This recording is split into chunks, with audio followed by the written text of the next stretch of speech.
pada kesempatan ini ada beberapa hal yang ingin kita lalui bersama berkaitan dengan bunyi pengumuman yang semalam disampaikan di PA.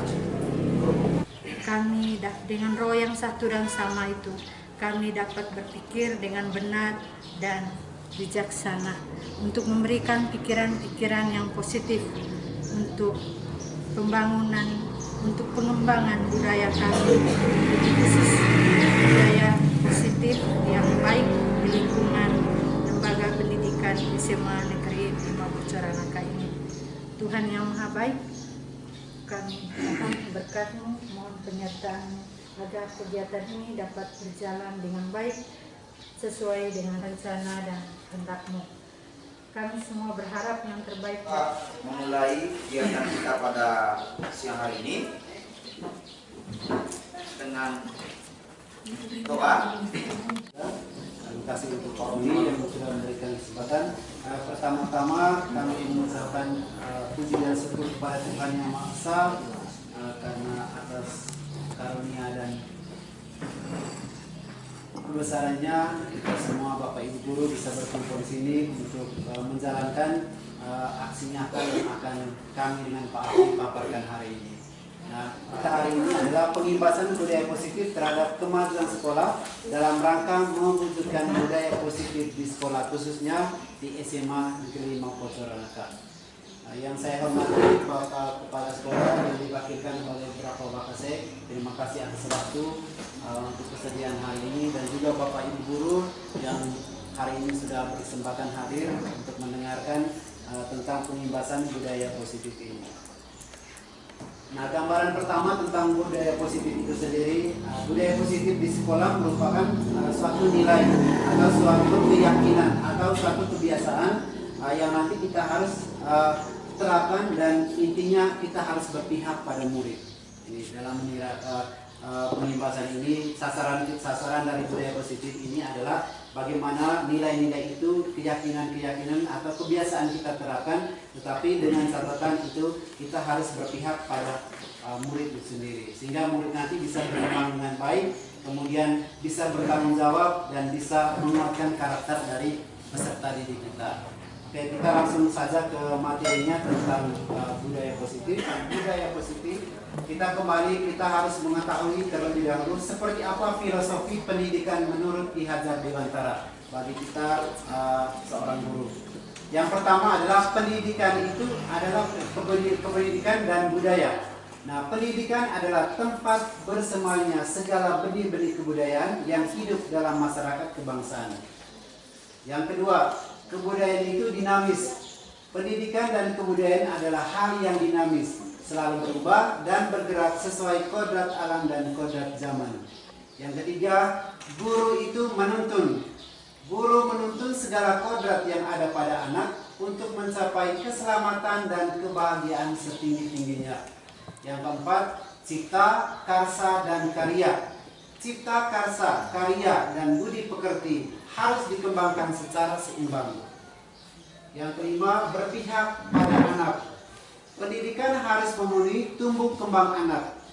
Anak tidak ada yang sama, bahkan kembar identik sekalipun. Dan 6 poin ini nanti bisa kita terapkan dalam membentuk profil pelajar Pancasila. Nah, yang kedua adalah ini, pertama kita lihat dulu tujuan pendidikan yang dicetuskan oleh Ki Hajar Dewantara. Dikatakan menuntun segala kodrat yang ada pada anak agar mereka dapat mencapai keselamatan dan kebahagiaan setinggi-tingginya, baik sebagai manusia maupun anggota masyarakat. Nah, ini yang harus kita miliki sekarang, Bapak Ibu Guru.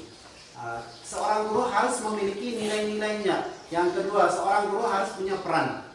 Yang pertama adalah nilai yang harus dimiliki seorang guru itu adalah mandiri.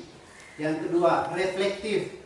Yang ketiga, kolaboratif. Yang keempat, inovatif, berpihak pada murid. Itu adalah nilai-nilai yang harus kita terapkan, yang harus dimiliki oleh seorang guru. Mandiri. Mandiri di sini maksudnya jangan menunggu orang lain, tetapi harus datangnya dari dalam diri kita ini untuk mulai berubah, mulai lakukan segala jenis perubahan. Contoh, kita ambil contoh, jangan dipaksa, kita ambil contoh yang praktis kita di sini. Untuk apel pagi saja kita harus dipaksakan. Tetapi kalau kita memerankan nilai-nilai seorang guru itu, mandiri itu yang harus kita mulai dari dalam diri kita. Untuk mulai satu perubahan harus mulai dalam diri. Ilusi itu yang kemarin saya juga seperti itu kemarin sebelum belajar tentang filosofi pendidikan Pancasila, nilai yang dimiliki seorang guru, kita kemarin berpatokan pada KKM semuanya. Tetapi di sini nanti bisa menjadi seorang guru yang melakukan gebrakan, jangan kita berpatokan dengan kurikulum. Tetapi bagaimana supaya membuat anak itu nyaman, sehingga menjadikan sekolah itu rumah yang kedua untuk mereka. Kemudian yang berikut, peran dari seorang guru. Kalau yang menjadi pemimpin pembelajaran, saya yakin ini kita sudah terapkan. Masing-masing kita pasti sudah, peran kita adalah sudah menjadi pemimpin dalam pembelajaran.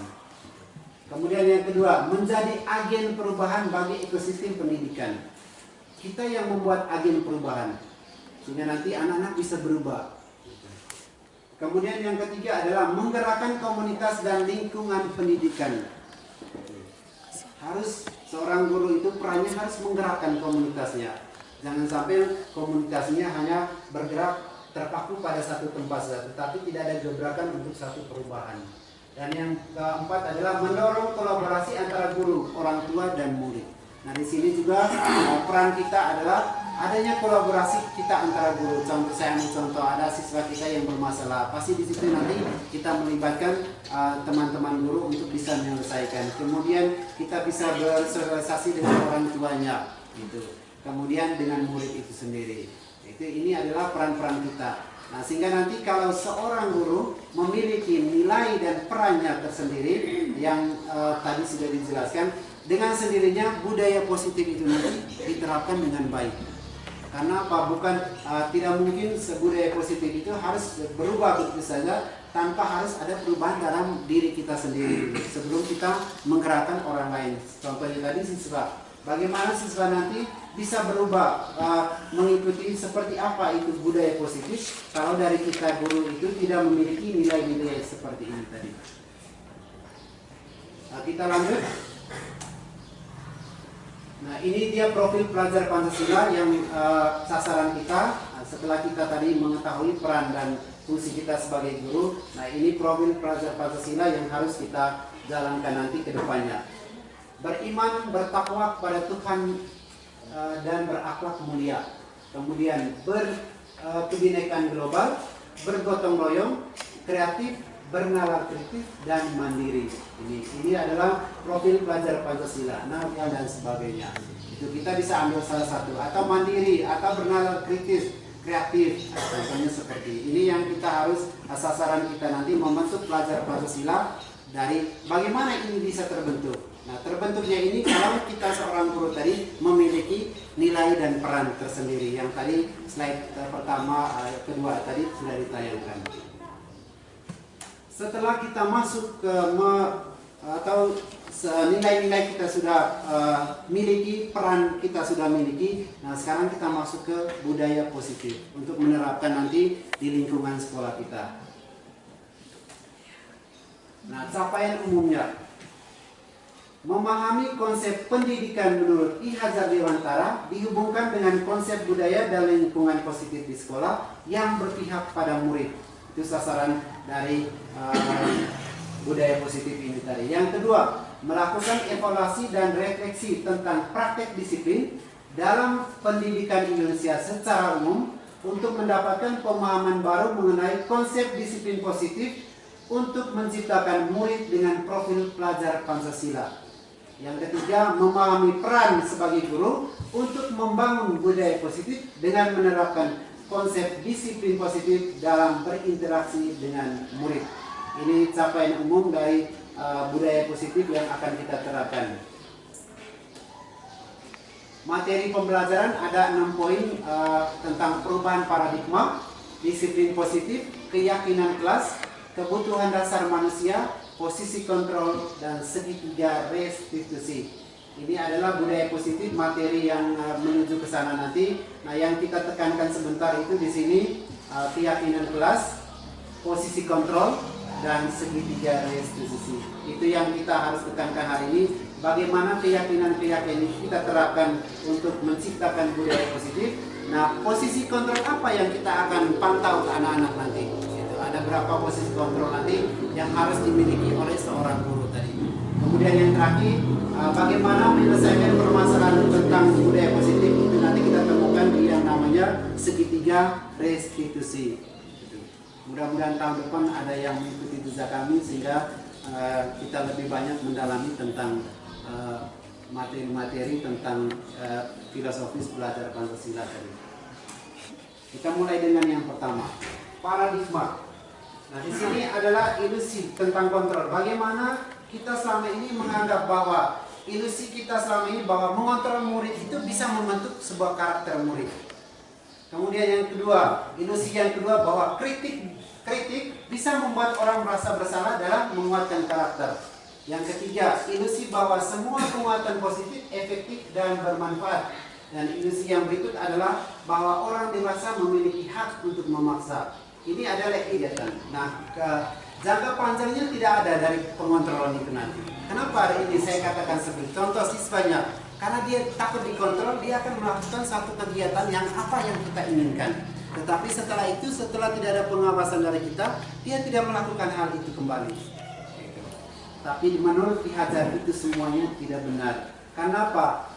Kalau misalkan penguatan positif, ada siswa kita melakukan sesuatu dengan iming-iming ada hadiahnya. Kita katakan, kalau Anda melakukan ini hadiahnya, hadiah. Nah, otomatis karena siswa itu nanti hanya terpaku dia melakukan sesuatu hanya mengejar hadiah itu saja yang kita berikan, mengontrol berlebihan. Itu sehingga budaya positif mulai dari paradigma ini kita mulai pelan-pelan, bukan langsung berubah nanti, tapi pelan-pelan kita merubah itu. Kemudian yang berikut tentang ini menurut Stephen R. Covey tentang Principle Centered Leadership tahun 1991, dia katakan, bila kita ingin membuat kemajuan perlahan, sedikit ubahlah sikap atau perilaku Anda. Namun bila kita ingin memperbaiki cara-cara utama kita, maka kita perlu mengubah kerangka acuan kita. Ubahlah bagaimana Anda melihat dunia, bagaimana Anda berpikir tentang manusia. Ubahlah paradigma Anda, skema pemahaman dan penjelasan aspek-aspek tertentu tentang realitas. Itu menurut dia tadi bagaimana paradigma itu bisa berubah, mulai dari diri kita masing-masing. Kalau bolos kemarin, kenapa tidak datang sekolah? Tapi kita tanya dulu. Dengan menyapa posisi kontrol kita kelima sebentar, kalau sebagai manajer sebentar, kita mulai. Adek, kenapa tadi kemarin bolos? Misalkan cantik, ya Ibu Rini sering katakan, hai cantik, itu posisi kontrol seorang manajer dengan menggunakan kata-kata pujian. Hai cantik, kenapa bolos kemarin? Tapi dengan seperti itu nanti pasti dia akan berikan alasannya. Saya karena ini, mungkin karena lapar kah, tidak makan pagi kah. Nah itu contohnya. Kemudian yang berikut, orang lain bisa mengontrol saya, itu stimulus respon. Tapi dari kontrolnya hanya kita sendiri yang bisa mengontrol diri kita, bukan orang lain. Kita masuk ke topik yang kedua. Jadi yang pertama tadi tentang paradigma. Di sini sekarang kita mengenal disiplin positif. Mungkin Pak Afri yang oke, Bapak Ibu Guru, kita masuk ke materi keyakinan kelas. Nah, pertanyaan mungkin ada Bapak Ibu Guru yang bisa menyampaikan kenapa peraturan 3M menggunakan masker, mencuci tangan dan menjaga jarak 1,5 meter. Dan yang ketiga, mengapa kita memiliki peraturan harus datang tepat waktu pada saat mengikuti latihan? Mungkin Bapak Ibu Guru bisa menjawab kenapa bukan peraturan, kenapa harus keyakinan? Ya, kami silakan Pak Ansis. Saya mau menjawab pertanyaan pertama itu. Hubungan antara peraturan dan keyakinan. Lalu ada pertanyaan, mengapa kita memiliki peraturan harus menggunakan helm bila mengendarai kendaraan roda 2? Peraturan itu lahir dari keyakinan. Kenapa? kalau saya hanya mentaati peraturan pakai helm tanpa keyakinan bahwa helm itu mengamankan saya, itu juga motivasinya kalau peraturan itu motivasinya dari luar, tapi soal keyakinan motivasinya dari dalam. Jadi harus sejalan antara eksternal dan internal. Bahwa saya punya keyakinan bahwa peraturan menggunakan helm itu meyakinkan saya bahwa saya selamat. Misalnya ada kecelakaan, benturan, kemana saja pergi, entah itu jaraknya 2 meter, 1 kilometer, 5 kilometer, dan perjalanan jauh. Karena berkendara harus menggunakan helm, karena saya yakin bahwa saya aman. Terima kasih atas jawaban yang sangat luar biasa. Ada lagi yang lain? Yang nomor 2, mungkin Bapak Ibu guru yang lain. Nomor 2. Mengapa kita memiliki peraturan 3M? Menggunakan masker, mencuci tangan, dan menjaga jarak 1,5 meter. Ya, Marvin, kami Ya, persilakan. baik, terima kasih. Saya mencoba menjawab keterkaitan antara keyakinan dengan peraturan. Jadi di situ di sebelumnya tadi dijelaskan bahwa kita mentaati peraturan itu bukan saja soal kepatuhan, tetapi lebih kepada tanggung jawab diri. Jadi bukan soal kita mengamini peraturan atau menjalankan peraturan-peraturan yang ada, tetapi yang paling besar ketika kita mentaati peraturan itu tanggung jawab kita terhadap diri sendiri. Bahwa kita bertanggung jawab terhadap diri sendiri. Itu dari saya.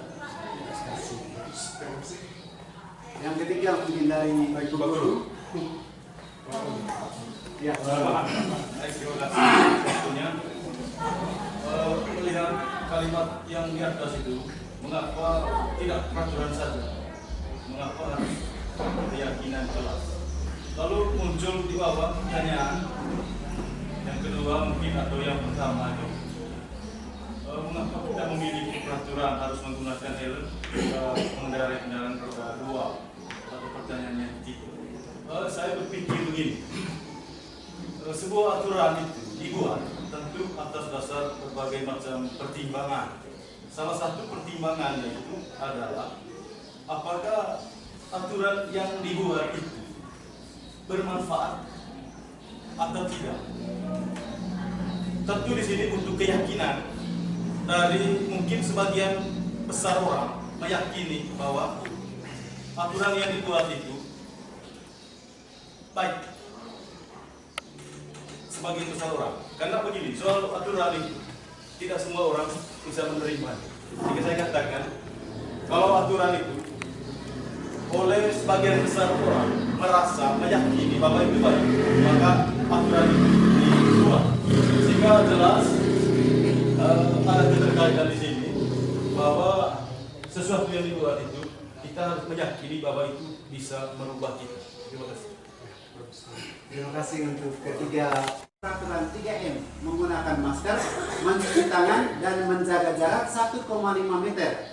Dan yang ketiga, mengapa kita memiliki peraturan harus datang tepat waktu pada saat mengikuti latihan? Mungkin Bapak Ibu Guru bisa menjawab kenapa bukan peraturan, kenapa harus keyakinan? Ya, kami silakan Pak Ansis. Saya mau menjawab pertanyaan pertama itu. Hubungan antara peraturan dan keyakinan. Lalu ada pertanyaan, mengapa kita memiliki peraturan harus menggunakan helm bila mengendarai kendaraan roda 2? Peraturan itu lahir dari keyakinan. Kenapa? Kalau saya hanya mentaati peraturan pakai helm tanpa keyakinan bahwa helm itu mengamankan saya, itu juga motivasinya kalau peraturan itu motivasinya dari luar, tapi soal keyakinan motivasinya dari dalam.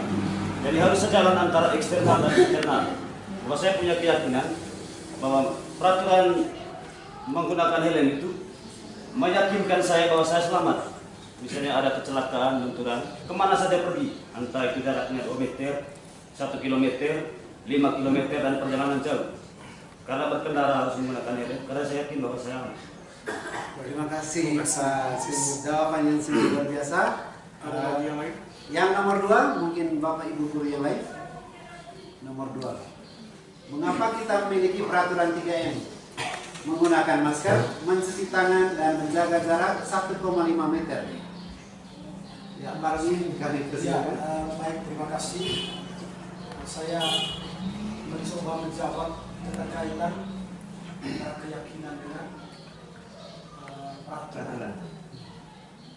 Jadi di situ di sebelumnya tadi dijelaskan bahwa kita mentaati peraturan itu bukan saja soal kepatuhan, tetapi lebih kepada tanggung jawab diri. Jadi bukan soal kita mengamini peraturan atau menjalankan peraturan-peraturan yang ada, tetapi yang paling besar ketika kita mentaati peraturan itu tanggung jawab kita terhadap diri sendiri, bahwa kita bertanggung jawab terhadap diri sendiri. Itu dari saya.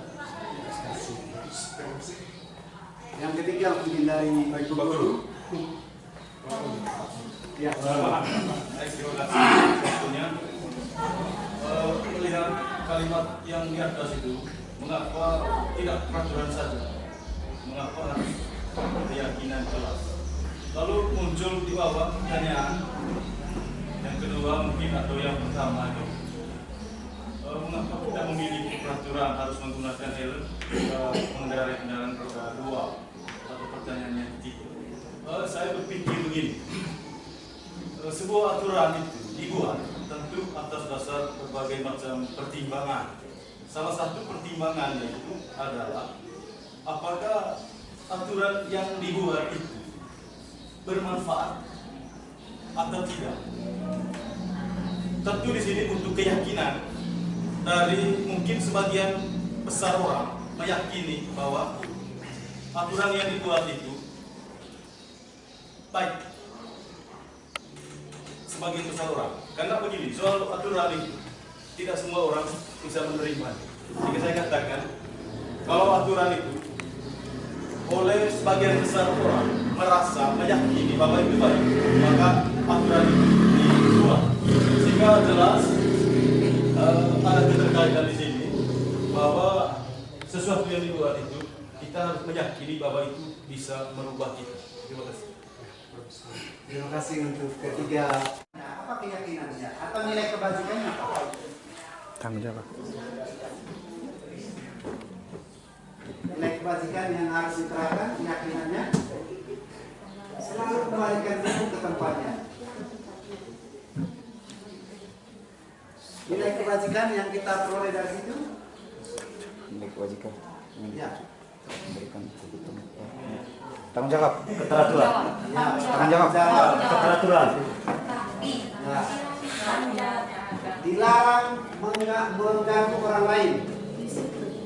Berarti masuk ke keyakinan atau nilai kebajikan. Dilarang mengganggu orang lain.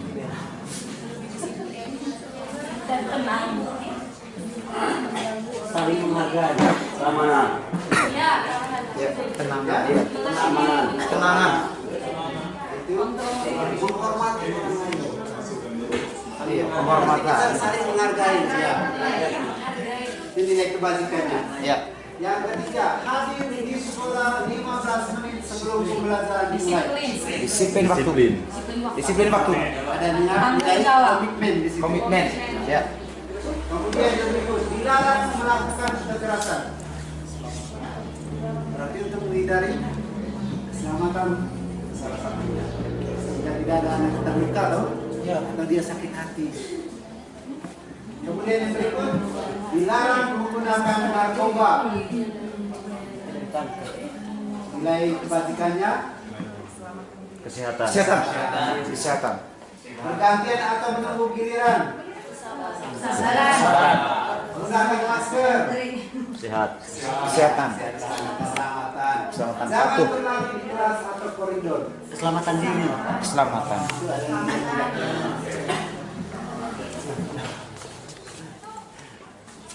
Oke, itu untuk tentang yang tadi yang jelas sudah. Nah, ini sekarang hukuman. Ada dua di situ, ada hukuman atau konsekuensi. Mencatat 100 kali di dalam buku kalimat, kan ini tadi contoh dari tindakan dari kesepakatan kelas itu tadi. Misalkan kita memberi sekarang sanksi seperti ini, tindakan dari guru. Mencatat 100 kali di dalam buku kalimat, saya tidak akan terlambat lagi karena terlambat ke sekolah. Apakah masuk hukuman atau konsekuensi? Hukuman. Ya, Hukuman. dalam hukuman. Hukuman. Ya, yang kedua, lari mengelilingi lapangan basket 2 kali karena terlambat hadir di sekolah. Terus apa yang kau lakukan untuk menyadari? Mungkin dia akan sampaikan. Saya minta maaf kepada bapak ibu guru tersebut. Yang kedua, saya mau berubah pak. Itu adalah tentang yang namanya restitusi. Anak-anak itu kembali pada kelompoknya itu. Karena membuat mereka nanti terasingkan dari teman-temannya. Ini ciri-ciri restitusi. Kalau nanti bapak ibu mengkopi ini dari sini, ya tawaran bukan paksaan, menuntut untuk lihat di dalam hati, kebutuhan dasar. Kemudian ini yang paling besar, segitiga restitusi, yaitu ada 3 bagian di sana: validasi tindakan yang salah, yang kedua menstabilkan identitas, menanyakan keyakinan. Itu yang harus kita kasih jalan keluar dalam menangani anak-anak yang bermasalah. Kita lakukan dengan segitiga restitusi. Yang pertama nanti validasi tindakan yang salah. Seperti apa? Sebentar dulu. Kamu tentu punya alasan mengapa melakukan itu. Contoh anak-anak yang bolos, kita pasti alasan. Saya kadang-kadang dia kalau bolos. Pasti nanti kalau kita dengan menyapa sebagai teman, sebagai manajer yang baik, dia akan ceritakan kepada kita.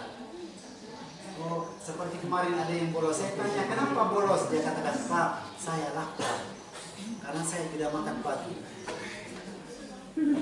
Kenapa tidak makan pagi? Saya bangun telat. Kamu telat karena bermain HP, dia katakan. Kemudian yang berikut adalah menstabilkan identitas. Nah, di sini kita katakan setiap orang pasti pernah melakukan kesalahan. Jangan membuat mereka, tapi kita kasih yang positif. Itu dia pada salah. Sama-sama. Dia pada salah, ini juga pernah pada salah. Itu yang dikatakan menstabilkan identitas. Dan yang terakhir adalah menanyakan keyakinan. Nah, di situ misalkan contoh yang pertama tadi saya katakan, misalkan ada siswa kita yang melakukan kesalahan, tanya dia, nilai-nilai keyakinan kita kemarin apa? Pasti dia katakan, oh kemarin ada sepatu saya ini hari ini, pakaian seperti yang sudah digunakan. Kebutuhan dasar manusia, posisi kontrol dan segitiga restitusi. Ini yang perlu kami bagi dan perlu kita mulai terapkan dari sekarang. Bagaimana membentuk sebuah budaya positif di lingkungan ini terlihat seperti ini.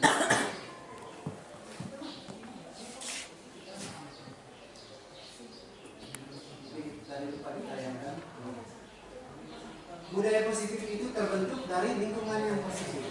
Nah, bagaimana lingkungan positif bisa menjadi lingkungan? Dari keyakinan dulu, keyakinan yang kita terapkan dalam kelas dengan adanya peraturan kelas itu tadi. Kalau nanti ini sudah terbentuk dengan baik, dengan sendirinya budaya positif akan berjalan di sekolah kita di SMA 5.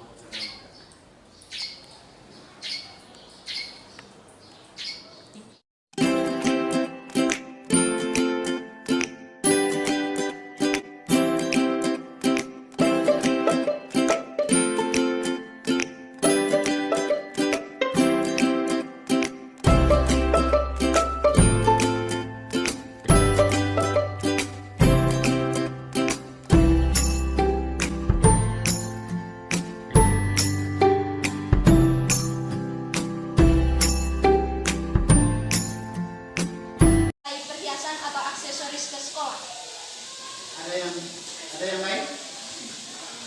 Ada yang memiliki pendapat lain? Ya. Saya ingin menambah kekurangan yang ada di dalam. Saya ingin menambah yaitu memiliki rasa kekeluargaan. Ucapan wajib membawa surat keterangan dokter. Ada lagi?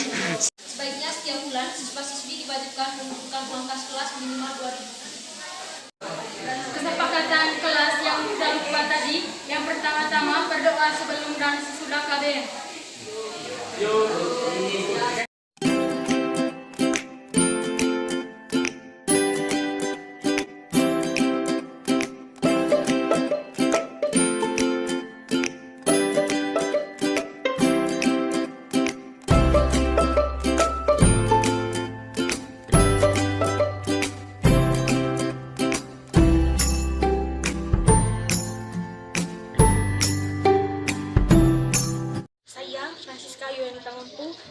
kelas 10 IPS 1 mengapresiasi kesepakatan kelas yang telah dibuat, dan saya harap semua siswa-siswi dapat bertanggung jawab dan melaksanakan kesepakatan kelas yang sudah dibuat. Nama saya Maria Indriani Gustav, saya perwakilan dari 11 IPS 1, dan saya sebagai siswi kelas 11 sangat berterima kasih atas hasil kesepakatan kelas yang telah dibuat. Semoga untuk kedepannya kami siswa-siswi bisa mentaati kesepakatan kelas tersebut, dan semoga kami bisa mempertanggungjawabkan hasil kesepakatan kelas tersebut.